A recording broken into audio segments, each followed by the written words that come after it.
Ukraine से युद्ध शुरू होने के बाद रूस ने अब तक अपने सैन्य हथियारों और सैन्य क्षमता को काफी अपग्रेड कर लिया है।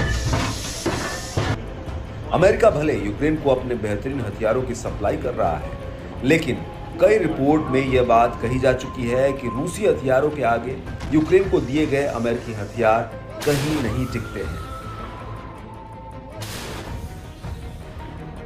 रूस ने कई ऐसे हथियार और बम तैयार किए हैं जो बहुत ही घातक है। ऐसे ही एक घातक बम से रूस ने यूक्रेन पर हमला कर दिया है। रूस ने यूक्रेन की एक बहुमंजिला इमारत के करीब एक बम गिराया, जिससे आसपास के घर पूरी तरह से नष्ट हो गए और जमीन धंस गई। बम गिरने के बाद जमीन पर एक गड्ढा बना और फिर उससे एक आग का गोला उठा, जिससे बहुमंजिला इमारत की छत उड़ गई और उसके 3 मंजिलों में भयानक आग लग गई। रूसी सैन्य ब्लॉगर दावा कर रहे हैं कि रूस ने जो बम गिराया है वो 3000 किलोग्राम के ग्लाइड बम की टेस्टिंग है।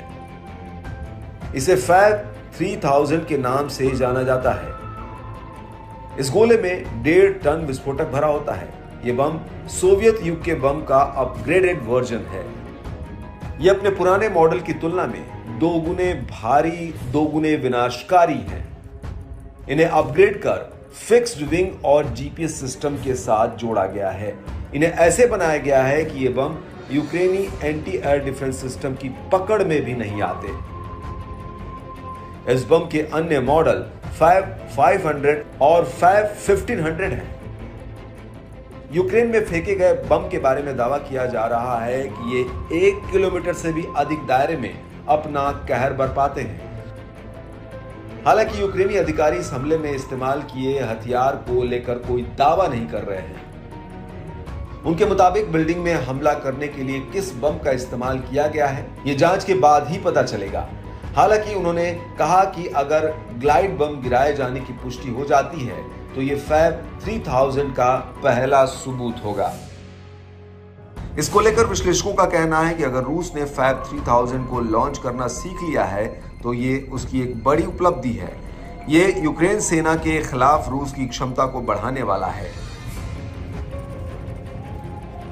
यूक्रेन के एक फेमस पत्रकार इलिया पोनोमारेंको ने एक्स पर लिखा कि ग्लाइड बमों को मार गिराना बेहद मुश्किल है। उनके मुताबिक इन बमों में किए गए नेविगेशन मॉडिफिकेशन का मतलब है कि उन्हें यूक्रेनी एयर डिफेंस की सीमा से परे रूसी क्षेत्र के भीतर से भी लॉन्च किया जा सकता है।